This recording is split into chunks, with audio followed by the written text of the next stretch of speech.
నమస్తే, నేను Kavitha. Welcome to I dream.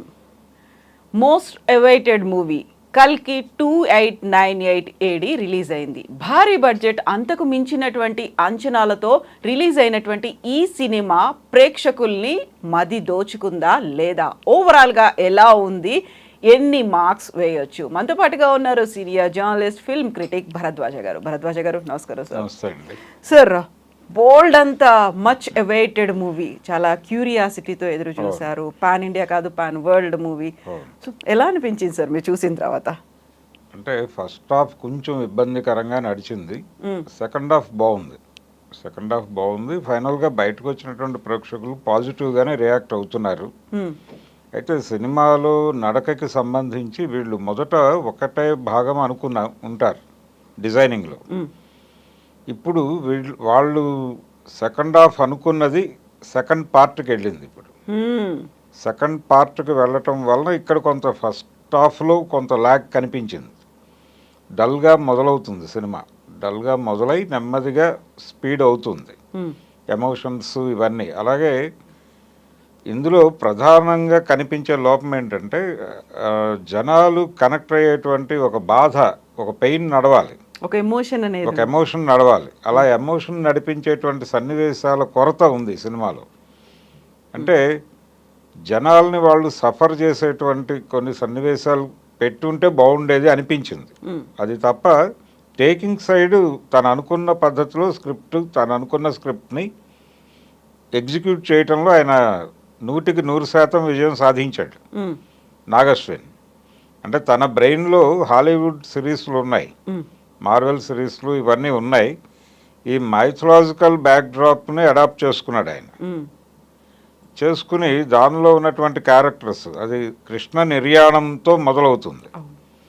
Krishna నిర్యాణంతో మొదలైన తర్వాతే భాగవత రచన జరిగింది అనేది మనకు ఒక బిలీఫ్ ఉంది. వేదవ్యాసుడు అంటే కృష్ణుడు వెళ్ళిపోతున్న టైంలో కృష్ణుడిలోనే ఒక వెలితి, ఏదో ఇన్కంప్లీట్గా వెళ్ళిపోతున్నాను నేను అనే ఫీలింగ్ ఉందని, ఆ ఫీలింగ్ వ్యాసుడిలో కూడా కలిగి ఆ గ్యాప్ ఫిల్ చేయడానికి ఆయన భాగవత రచన ప్రారంభించాడని ఒక వాదన ఉంది. ఇదే ధోరణిలో ఈ సినిమా మొదలయ్యి ఆయన అంటే కలియుగం ప్రవేశించబోతోంది, కలిపురుషుడు ప్రవేశించబోతున్నాడు, ఇంకా చాలా అరాచకాలు జరుగుతాయి, నేను మళ్ళీ కల్కిగా వస్తాను, వచ్చినప్పుడు నా బాధ్యత నీదే అని చెప్పి అశ్వత్థామకి ఒక ప్రామిస్ చేసి వెళ్ళిపోతాడు. వెళ్ళిపోయిన తర్వాత ఈ సినిమాలో ప్రధానమైనటువంటి పాత్రలు అమితాబ్ అలాగే ప్రభాస్. ఈ రెండు పాత్రల రెఫరెన్స్ భారతం నుంచే తీసుకున్నాడు.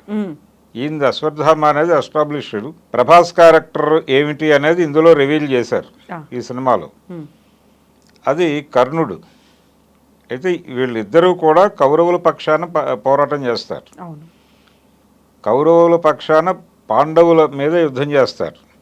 పాండవులది ధర్మము, కౌరవులది అధర్మము అనేది ఒక ఎస్టాబ్లిష్మెంట్ ఉంది మన దగ్గర. అయినప్పటికీ వీళ్ళు ధర్మం కోసమే కౌరవ పక్షంలో ఉన్నారు అనే ఎస్టాబ్లిష్మెంట్ కూడా ఉంది మనకి. అంటే భీష్ముడు వీళ్ళందరూ ఆ పద్ధతిలో ఆ క్యారెక్టర్లను నడిపే ప్రయత్నం చేశారు, ఈ రెండు క్యారెక్టర్లని. రెండోది, కర్ణుడిలో ఉండేటువంటి ఒక తరహా ఆగ్రహం ఉంటుంది, ఎస్టాబ్లిష్మెంట్ మీద ఉండేటువంటి ఆగ్రహం కర్ణుడి క్యారెక్టర్లో చాలా చోట్ల కనిపిస్తుంది, ఫ్రస్ట్రేషన్ ఉంటుంది. దాన్ని కొంత ఈ ప్రభాస్ క్యారెక్టర్లోకి తీసుకొచ్చే ప్రయత్నం చేశాడు. అలాగే ఇతను కర్ణుడు అనే విషయాన్ని చెప్తాడు, సినిమా చివరిలో చెప్తాడు. కానీ ముందు నుంచి ఆ క్యారెక్టర్లో అది నడిపాడు, ఆ డ్రైవ్ ఉంటుంది, అది ఒకటి బాగుంది. రెండోది, కొంచెం డల్గా అనిపించాడు ప్రభాస్ ప్రారంభంలో, కానీ నెమ్మదిగా ఆ క్యారెక్టర్ని పెంచుకుంటూ వెళ్ళారు. కానీ ఈ సినిమా పార్ట్ 1 వరకు మాత్రం హీరో అంటే స్క్రీన్ స్పేస్ దగ్గర నుంచి మొదలు పెడితే అమితాబ్ సినిమా ఇది. అమితాబ్దే మేజర్ షేర్ సినిమాలో, ప్రభాస్ తర్వాతే. మేబీ పార్ట్ 2లో ప్రభాస్ కంప్లీట్ ఎలివేషన్ పూర్తి స్థాయిలో రావచ్చు. అంటే ఈ సినిమాలో కన్ఫ్యూజను.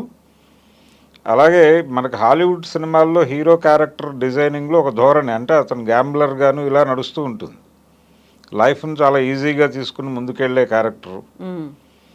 ఇందులో ఇంటి అద్దె కూడా కట్టడానికి ఇబ్బంది పడే తరహాలో క్యారెక్టర్ మొదలవుతుంది ఈ సఫరింగ్లోంచి. ఆ ఇంటి ఓనర్ బ్రహ్మానందం అలా మొదలైన క్యారెక్టర్ని ఈ లెవెల్కి తీసుకెళ్తాడు. రెండోది, ఇది 3 ప్రపంచాల మధ్య జరిగేటువంటి కథ అనేది చెప్పాడు ఆయన డైరెక్టర్ గారు.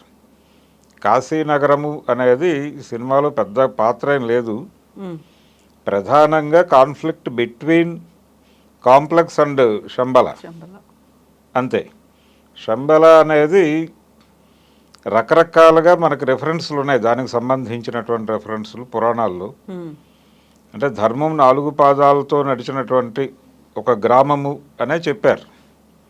సామ్రాజ్యము అనే మాట కూడా వాడారు కొన్ని చోట్ల. అది హిమాలయాల్లో ఉందని కొన్ని చోట్ల రాశారు. బౌద్ధ వాంగ్మయంలో ఏదో ఎడారిలో ఉన్నట్టుగా రాశారు. ఏదేమైనప్పటికీ అది ట్రేస్ అవ్వలేదు. కానీ దాని ఆనుపానులు కనుక్కోవడానికి రష్యా వాళ్ళు ప్రయత్నం చేశారని, చైనా వాళ్ళు ప్రయత్నం చేశారని కొన్ని కథనాలు ఉన్నాయి. ఆ నమ్మకాలను కూడా ఎస్టాబ్లిష్ చేసే ప్రయత్నం చేశాడు. అంటే చైనా వ్యక్తిని పోలినటువంటి ఒక విగ్రహం కనిపిస్తుంది సినిమాలో. అంటే చైనా వాళ్ళు కూడా దీని గురించి ఆలోచించారు అని ప్రేక్షకులకు రీసెర్చ్ అనేది బాగా జరిగింది. అంటే ప్రజల మనసుల్లో ఉన్న జ్ఞాపకాలను మేము గుర్తించాం అని చెప్పాడు ఆయన డైరెక్టర్. ఇది ఒక ధోరణి.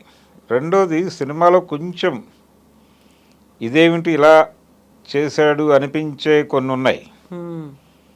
అంటే ఈ అమ్మాయి అంటే సుమతి, అలాగే ఆవిడ శంబలకి చెందినటువంటి మహిళే, అక్కడే పుడతాడు కల్కి అనేది వీళ్ళు రాసుకున్నారు పురాణాల్లో.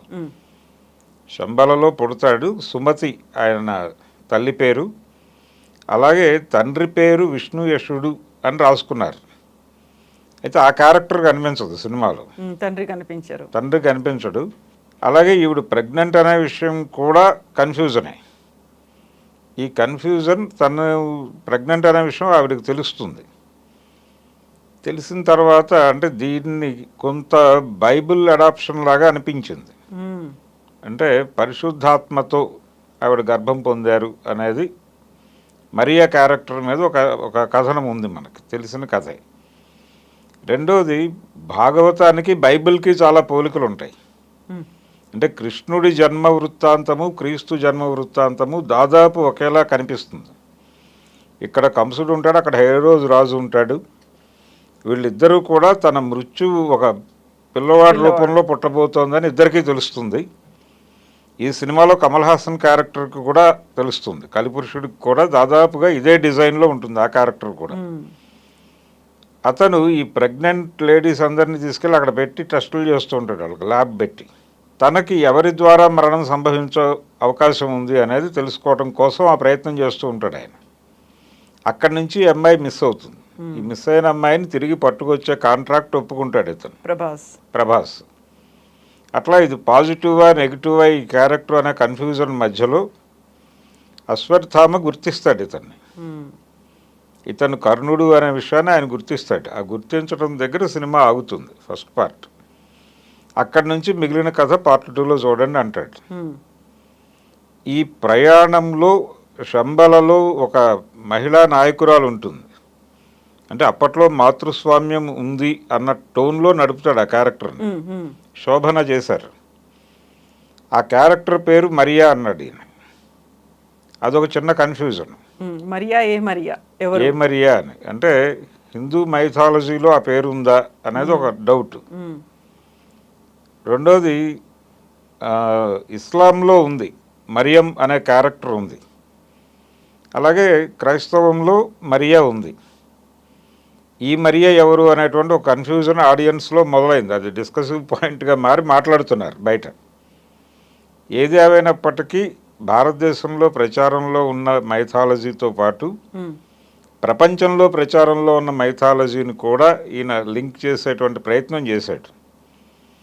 అంటే ఇది వరల్డ్ ఆడియన్స్ని టార్గెట్ చేస్తూ తీస్తున్నాం సినిమా అనేది అతనికి అర్థమైంది. అంటే అతను ప్లానింగ్లోనే ఉంది అది.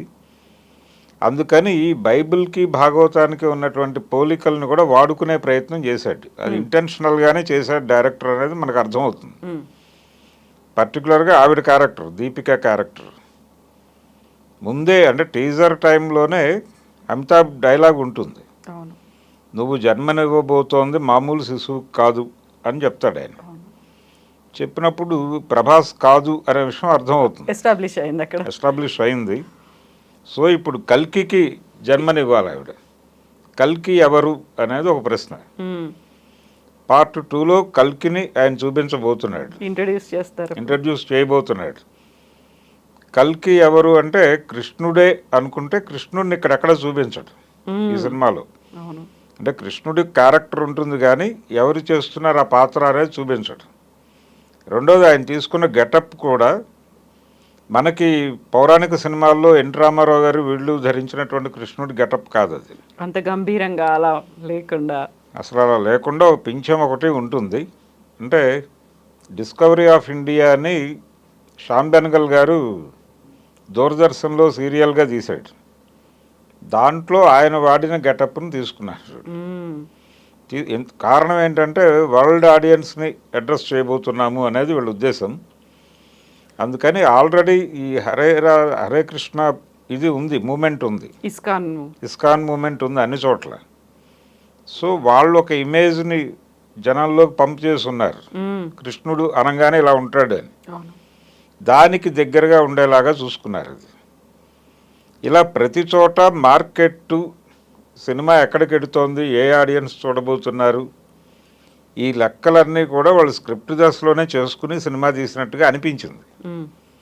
అయితే ఫస్ట్ హాఫ్ కొంచెం ఇబ్బంది పెట్టినప్పటికీ సెకండ్ హాఫ్ బాగుంది. అంటే జనాలు కొంచెం ఎమోషనల్గా నడిచింది.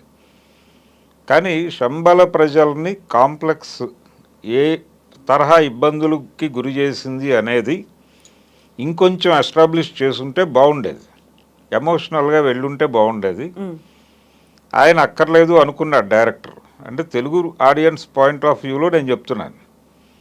ఆయన హాలీవుడ్ తరహాలో వెళ్ళాలి సినిమా అనుకున్నాడు. అనుకుని అలాంటి సన్నివేశాలకి అవకాశం లేకుండానే నడిపాడు.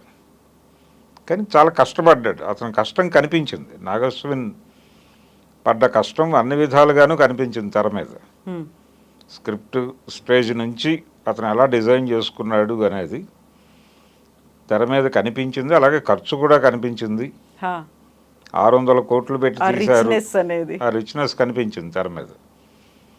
అమితాబ్ క్యారెక్టర్, అలాగే వాళ్ళు చాలామంది అంటే వాళ్ళ బ్యానర్లో నటించినటువంటి చాలామంది సినిమాలో కనిపించారు. దుల్కర్ సల్మాన్ కనిపించాడు, మృణాల్ కనిపించింది, తర్వాత మాళవిక నాయర్, వీళ్ళందరూ ఒక్కొక్క సన్నివేశంలో అలా మెరిసి వెళ్ళిపోయే అందరూ ఉన్నారు. ఇలా మొత్తం మీద తెలుగు ప్రేక్షకులకి ఒక అనుభూతి అయితే కలిగించాడు. కొన్ని సర్ప్రైజింగ్ ఎలిమెంట్స్ కూడా ఉన్నాయి. కొంతమంది డైరెక్టర్లు కూడా కనిపించారు సినిమాలో. వర్మ గారు కనిపించాడు, రాజమౌళి గారు కనిపించాడు. సినిమాని జనరంజకంగా నడపటం కోసం చాలా కష్టపడ్డాడు ఆయన. ఆడియన్స్ కూడా ఇది కొంచెం ఏదో వేరే లోకంలోకి వెళ్ళొచ్చిన అనుభూతి అయితే కలిగింది. అంటే థియేట్రికల్ ఎక్స్పీరియన్స్ కలిగించాలి అనేది వీళ్ళ మోటో. ఇలాంటి కథలు ఎంపిక చేసుకోవడానికి కారణం అది. జనాలు థియేటర్లకు రావడం లేదు, వాళ్ళని రప్పించాలంటే సినిమాలో ఏదో ఉండాలి. ఆ ఎలిమెంట్ ఏంటి అది ఇప్పుడు సెర్చ్. ఇప్పుడు కన్నప్ప కూడా అందుకో వాళ్ళు అటెంప్ట్ చేస్తోంది. ఈ పురాణాలన్నింటినీ వీళ్ళు ఎక్స్ప్లోర్ చేయడానికి కారణం ఇదే. థియేట్రికల్ ఎక్స్పీరియన్స్ ఇస్తే తప్ప ఆడియన్స్ థియేటర్కి రారు అనేది. ఇది బాగానే ఉంది, డిజైన్ బాగానే ఉంది, కానీ ఇంకొంచెం ఎమోషనల్గా వెళ్ళాల్సినటువంటి అవసరం ఉంది. దాన్ని కూడా దృష్టిలో పెట్టుకోవాలి. అది పురాణాల్లో ఉంది, అది వీళ్ళు కొత్తగా కల్పించక్కర్లేదు. అక్కడ సన్నివేశాలు ఉన్నాయి. దాన్ని ఈయన కొంచెం పట్టించుకుని ఉంటే బాగుండేది. అదొక్కటి తప్ప మిగిలిన సినిమా అంతా ఓవరాల్గా సినిమా బాగానే ఉంది. సో ఇప్పుడు వరల్డ్ ఆడియన్స్ని దృష్టిలో పెట్టుకుని తీసినటువంటి సినిమాలో టార్గెట్ ఆడియన్స్ అనేవాళ్ళు కూడా ఉన్నారు. అన్ని డిఫరెంట్ జానర్స్, అందులో పిల్లలకి కనెక్ట్ అవ్వాలి, పెద్దలకి కనెక్ట్ అవ్వాలి అనుకున్నప్పుడు కనెక్ట్ అయింది అనేది మనకి ఆ సినిమాకి వచ్చినటువంటి ఓపెనింగ్స్ అర్థమైపోయింది. అంటే అడ్వాన్స్ బుకింగ్ ఓపెన్ అయిన మరుక్షణం సర్వర్లు ఇబ్బంది పడే లెవెల్లో జనాలు టిక్కెట్ల వేటలోకి వెళ్ళిపోయారు. కారణం ఇది పిల్లలకి ట్రైలర్ దగ్గర నుంచి కనెక్ట్ అయింది సినిమా. అందుకని ఫ్యామిలీ ఆడియన్స్ కనెక్ట్ అయ్యారు. రెండోది ఈ ధరల పెంపు అనే దాని వలన టికెట్ల రేట్లు పెంచుకోవచ్చు. టికెట్ల రేట్లు పెంచటం వలన కొంత ఆగారు, కానీ మ్మ్. ఇది వాళ్ళకి రన్లో వస్తుంది, రన్నింగ్ కలెక్షన్స్ వస్తాయి. ఇది 1 వీక్ అయిపోయిన తర్వాత ఆ జనాలు వస్తారు. మ్మ్. సో రన్ గ్యారంటీ ఈ సినిమాకి. పిల్లలు చూడాలనుకుంటున్నారు, అవును. ఫ్యామిలీ ఆడియన్స్ సినిమాకి వస్తారు. ఇబ్బందికరంగా లేదు సినిమా అనేది మ్మ్. ఒక పాజిటివ్ టాక్ అయితే నడుస్తోంది. ఎక్స్పెక్టేషన్స్ ఉన్నాయి. ఆ డైరెక్టర్ మీద ఒక పాజిటివ్ ఒపీనియన్ ఉంది జనాలకు, మహానటి నుంచి. అవును. ఇన్ని కలిసి రావడం వలన ఈ సినిమాకి కలెక్షన్స్ పరంగా ఏ రకమైన ఇబ్బంది లేదు. మ్మ్. వాళ్ళు టార్గెట్ కలెక్షన్స్ రీచ్ అవుతారు. అలాగే బాహుబలి బీట్ చేయాలనేది వీళ్ళ ప్రోగ్రామ్. అది బీట్ అయ్యే ఛాన్స్ అయితే కనిపిస్తోంది మ్మ్. ఈరోజు వరకు. మ్మ్. ఇప్పటికే అది సలార్ని క్రాస్ చేసింది. డెఫినెట్గా బాహుబలి పార్ట్ 2 కలెక్షన్స్ని కూడా బ్రేక్ చేసే ఛాన్స్ అయితే ఉంది. సో ఎండ్ కార్డ్లో కూడా కల్కి సినిమాటిక్ యూనివర్స్ కంటిన్యూస్ అన్నప్పుడు ఇంకా సెకండ్ పార్టే కాదు, ఇంకా బోల్డ్ ఉన్నాయని ఎక్స్పెక్ట్ చేయొచ్చు అంటారా? సిరీసే అంటే కంటిన్యూగా ప్రతి క్యారెక్టర్ని తీసుకుని అశ్వత్థామ క్యారెక్టర్ మీద నడిచింది. ఇందులో ప్రభాస్ పెద్దగా లేడు అనేది కదా ఇప్పుడు వినిపిస్తున్నటువంటి మాట. ఆయన నెక్స్ట్ దానిలో ప్రభాస్ మీద ఫోకస్ చేసి ఆ తర్వాత కల్కి క్యారెక్టర్ మీద ఫోకస్ చేయొచ్చు. ఇలా కంటిన్యూ చేసుకుంటూ వెళ్ళొచ్చు, దాన్ని ఛాన్స్ ఉంది. ఆ తర్వాత అర్జునుడిని పట్టుకురావచ్చు. అంటే గాంధీవం చూపిస్తాడు ఈ సినిమాలో. అంటే కర్ణుడి ధనస్సు చూపిస్తాడు, అర్జునుడి ధనస్సు కూడా చూపిస్తాడు.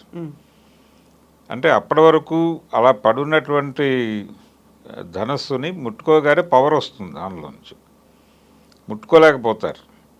దాన్ని బట్టి ఒక డైలాగ్ పెట్టాడు అక్కడ.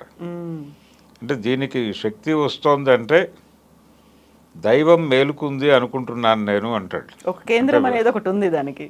ఉంది, ఒక ప్రాతిపదిక ఉంది. అందుకని అర్జునుడి క్యారెక్టర్తో ఇంకొక పార్ట్ కూడా తీయొచ్చు, ఎలాగైనా చేయొచ్చు. అది చేయటానికి అవకాశం ఉంది. రెండోది, భారతీయ పురాణాల్లో ఏ క్యారెక్టర్ కూడా ఒక చోట మూసిపోసినట్టు దొరకదు. ఒక క్యారెక్టర్ గురించి తెలుసుకోవాలంటే మొత్తం చదవాలి. మొత్తం చదివితే తప్ప ఆ క్యారెక్టర్ అర్థం కాదు.